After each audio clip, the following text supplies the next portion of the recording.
கிறிஸ்துக்கள் அன்பான தேவனுடைய பிள்ளைகளை ஆண்டவரும் உலக ரட்சகருமான இயேசு கிறிஸ்து இணையற்ற நாமத்தினால உங்கள் எல்லாரையும் வாழ்த்தி ஆசீர்வதிக்கிறேன். இந்த ஜனவரி மாதம் 23ஆம் தேதி மங்கள வார்த்தை நிகழ்ச்சி மூலமாக உங்கள் ஒவ்வொருவரையும் நேரடியாக உங்கள் வீடுகளில் பார்க்குறது எனக்கு ரொம்ப ரொம்ப சந்தோஷம்.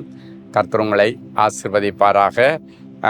நிறைய பேர் வாழ்க்கையில் ஒரு நிம்மதியே இல்லை பிரதர், தொழிலில் ஒரு நிம்மதி இல்லை, ஊழியத்தில் ஒரு நிம்மதி இல்லை, குடும்பத்துலேயும் நிம்மதி இல்லை, வாழ்க்கையே எனக்கு வெறுத்து போன மாதிரி இருக்கு என்றெல்லாம் சொல்லி காலையில் வெக்ஸாகி போய் உட்கார்ந்து மங்கள வார்த்தை மூலமாவது ஏதாவது ஒரு நல்லது நடக்குமான்னு ஆசையோடு எதிர்பார்த்துட்டு இருக்கீங்க. கண்டிப்பாக உங்களுடைய எதிர்பார்ப்பு வீணாகாது, நம்பிக்கை வீணாகாது.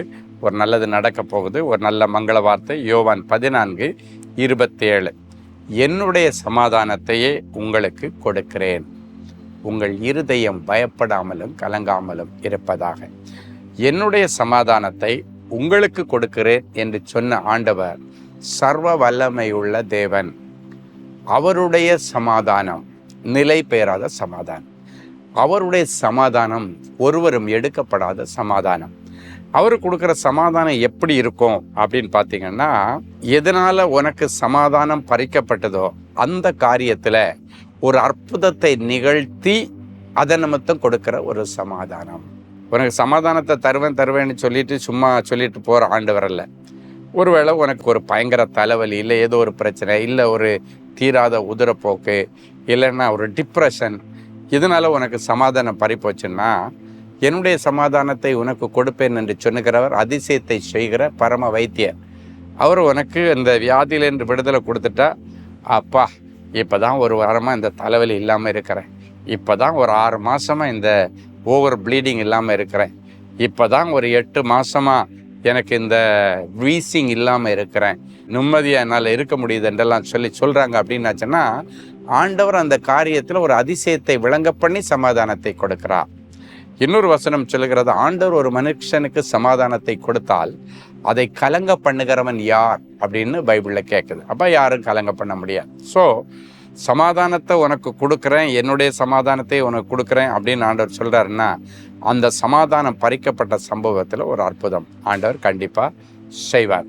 ஒரு முறை ஒரு குடும்பத்தில் ஒரு குழந்தை தவறிட்டு, அவங்களுக்கு இருந்தது ஒரே ஒரு பிள்ளை தான்.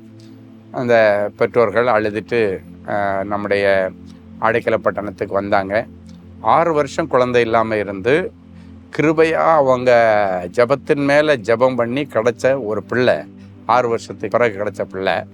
அவங்க கையில் 3 வயசு வரைக்கும் இருந்துட்டு 3ஆவது வயசில் ஒரு கடுஞ்சுரம் வந்து அந்த பிள்ளை மரித்து போய்விட்டது. அவங்க வந்தாங்க, அவங்களுக்கு ஆறுதல் சொன்ன இல்லை, என்னால் முடியலை, அப்படி தேம்பி அழுறாங்க. ஏன் ஆண்டவர் இதை அனுமதிச்சார்? 6 வருஷம் தராமல் இருந்த ஆண்டவர் அப்படியே தராமலே இருந்திருக்கலாமா, கொடுத்துட்டு ஏன் பறிக்கணும்? நிறைய கேள்விகள் அந்த பிள்ளைகளுடைய வாயிலிருந்து வந்தது, அது இருதயத்திலிருந்து வந்தது. நான் சொன்னேன், நம்ம ஆண்டவரிடத்தில் கேள்வி கேட்க முடியாதும்மா, எதுவாக இருந்தாலும் நம்ம ஆண்டவரிடத்தில் செய்வோம், ஆண்டவரிடத்தில் நம்ம ஜெபம் பண்ணுவோம். ஆண்டவர் கண்டிப்பாக உங்கள் வீட்டிலிருந்து ஒரு பிள்ளையை எடுத்தாருன்னா 2 பிள்ளையை கொடுக்க அவர் போதுமானவர். ஆண்டவர் சில நேரங்களில் நம்முடைய விசுவாசத்தை செக் பண்ணும்படி கூட சில காரியத்தை செய்திருக்கலாம்.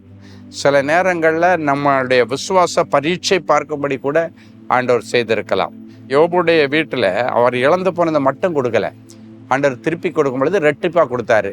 எப்படி என்று சொல்லி யோபுடைய வாழ்க்கையிலிருந்து உள்ள இந்த வார்த்தைகளை எல்லாம் சொல்லி அவங்கள ஆறுதல் படுத்தி, கண்டிப்பாக ஆண்டவர் இழந்து போனதை மட்டும் கொடுக்க மாட்டார், யோபுக்கு ரெட்டிப்பாக கொடுத்த மாதிரி உங்களுக்கு ரெட்டிப்பாக கொடுப்பாருன்னு சொல்லி கிட்டத்தட்ட 1 மணி நேரம் அந்த பிள்ளைகளுக்கு ஆறுதல் சொல்லி அவருடைய இருதயத்தை தேர்த்த கர்த்தர் எனக்கு உதவி செய்தார். கடைசியாக முட்டி போட்டு ஜெபம் பண்ணுவேன்னு சொல்லிட்டு ஜெபம் பண்ணும்போது ஆண்டவர் சொன்னார், நம்பிக்கையுடைய சிறைகளை அரணுக்கு திரும்புங்கள், கர்த்தர் இரட்டிப்பான நன்மையை தருவார், இன்றைக்கே தருவார். இந்த வார்த்தையை சொல்லி அவங்கள அனுப்பிட்டேன். அதன் பிறகு இந்த வார்த்தையை பிடிச்சிட்டு அவங்க ஆறுதல் அடைந்தார்கள். நான் சொன்னேன், இந்த வார்த்தையை பிடிச்சிட்டு நீங்கள் ஆறுதல் அடையன்னா, என்னை நம்ப பண்ணின உங்களுடைய திருவார்த்தை அப்படின்னு பைபிளில் போடப்பட்டிருக்கிறது. என்னுடைய சிறுமையில் எனக்கு ஆறுதல் கொடுக்கிற வசனம் அப்படின்னு சொல்லப்பட்டிருக்கிறது. ஸோ இந்த வார்த்தைகளின்படி அவங்களை ஆறுதல் படுத்தி, தைரியப்படுத்தி, உற்சாகப்படுத்தி அவங்கள ஆசீர்வதித்து அனுப்பினேன். ஆண்டவருடைய பெரிய கிருபையினால் அதே மாதம் கன்சீவ் ஆகி 2 ஆண் பிள்ளைகளை பெற்றெடுக்க கர்த்தர் அவர்களுக்கு கிருபை செய்தார். எதுக்கு சொல்கிறேன்னா, சமாதானம் இல்லையேன்னு அவங்க அங்கே இங்கேயும் போயிட்டு கிளப்புக்கும் அங்கே இங்கேயும் போயிட்டு ஏதோ போயிட்டு அவங்க நேரத்தை வேஸ்ட் பண்ணலை. ஆண்டவருடைய சமூகத்தில் வந்து அவங்க அழுதாங்க. அவங்க செய்த முயற்சி ஆண்டவருடைய சமூகத்தில் வந்து அழுதாங்க. அதுக்கு தான் அடிமை மூலமாக ஆண்டவர் மங்கள வார்த்தையை கொடுத்தார். அவர்கள் ஆறுதல் படுத்தினார், அவர்களுக்கு சமாதானமான வார்த்தைகளை கூறினார். சமாதான வார்த்தையை கூறிட்டு அவர் சும்மா இருக்கல, அந்த வார்த்தையின்படி ஆண்டவர் கிரியை செய்து இன்னைக்கு அருமையான 2 ஆண் பிள்ளைகளை வச்சுட்டு அவங்க ஹாப்பியாக சந்தோஷமாக வாழ கர்த்தர் அவர்களுக்கு அனுக்கிரகம் பண்ணியிருக்கிறார். இன்னைக்கு உங்களுக்கும் எதனால் சமாதானம் போச்சு? தோல்வியினாலேயா? கண்டிப்பாக ஜெயத்தை தருவார். இல்லைன்னா கோர்ட்டில் பழி போடப்பட்டிருக்கிறது தான், அதுலேருந்து கர்த்தர் விடுதலையாக்கி நல்ல பெயரை போல ஆண்டவர் கொடுப்பார். பேரை கெடுத்துட்டேன்னு நினைக்கிறீங்களா? வாய்ப்பு கேளுங்க, ஆண்டவர் வாய்ப்பு கொடுப்பார். நிச்சயமாக உங்களுக்கு இன்னைக்கு பரிபூர்ண சமாதானத்துக்கு என்ன செய்யணுமோ அதை இன்னைக்கு ஆண்டவர் வந்து நின்று செய்வார். நம்பிக்கையோட நம்ம ஜெபம் பண்ணலாமா? அன்பான ஆண்டவரே, உமக்கு நன்றி. இயேசுவின் நாமத்தினாலே என் பிள்ளைகளை நான் வாழ்த்தி ஆசீர்வதிக்கிறேன். ஆண்டவரே, என் பிள்ளைகள் எதன் நிமித்தம் தங்கள் சமாதானத்தையும் நிம்மதியும் இழந்தார்களோ அந்த காரியத்தை கர்த்தரிடத்தில் ஒப்புவித்து உண்மையில் நம்பிக்கையாக இருக்கிறோம். நீரே என் பிள்ளைகளுக்கு காரியங்களை வாய்க்க பண்ணும். இழந்து போனதை பல மடங்காக திருப்பி தாரும். தடைகள் உடைக்கப்படட்டும், தோல்விகள் ஜெயமாய் மாறட்டும், வாசல்கள் திறக்கப்படட்டும், கட்டுகள் அவிழ்க்கப்பட்டதற்காய் ஸ்தோத்திரம். டிப்ரெஷன் மறைந்து போகட்டும். பிள்ளைகளை குறித்தே நினைச்சு கவலைப்பட்டு இருக்கிற பெற்றோர்களுக்கு அவங்க பிள்ளைகளுடைய எதிர்காலத்தை கர்த்தரே பிரகாசிக்க பண்ணி அதன் நிமித்தம் அவர்களுக்கு நிம்மதியை தாரும். பிறந்த நாள், திருமண நாளை நினைவு கூறுகிற பிள்ளைகளை ஒரு விஷயம் நீர் கண்ணோக்கி பாரும். சகல ஜனங்களிலும் நீங்களே எனக்கு சொந்த சம்பத்தாய் இருப்பீர்கள் என்கிற வார்த்தையின்படி இந்த வருஷம் முழுவதும் ஆண்டவரே, இவர்கள் உமக்கு சொந்த சம்பத்தாக சொத்தாக இருக்கட்டும். அதன் நிமித்தம் இவர்களுக்கு வேண்டியபடி எல்லாம் கர்த்தர் செய்வீராக. இயேசுவின் மூலம் பிதாவே, ஆமென். என் அன்பு தேவனுடைய பிள்ளைகளே, ஒரு சந்தோஷமான செய்தி.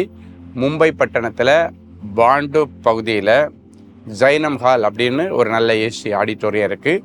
அங்கே நாளைக்கு சாயங்காலம் 6 மணிக்கு ஒரு பெரிய புது வருட ஆசீர்வாத தீர்க்க தரிசன திருவிழா இருக்குது. அதனால் மும்பை அதை சுற்றியுள்ள இடங்களில், பூனா, சூரத், அது மாதிரி இடங்களில் இருக்கிற நீங்கள் நாக்பூர் இங்கெல்லாம் இருக்கிற பிள்ளைங்க எல்லாம் நாளைக்கு சாயங்காலம் 6 மணிக்கு மும்பையில் பாண்டுப்பில் ஜைனம் ஹாலில் நடக்கிற இந்த மீட்டிங் கண்டிப்பாக நீங்கள் வாங்க.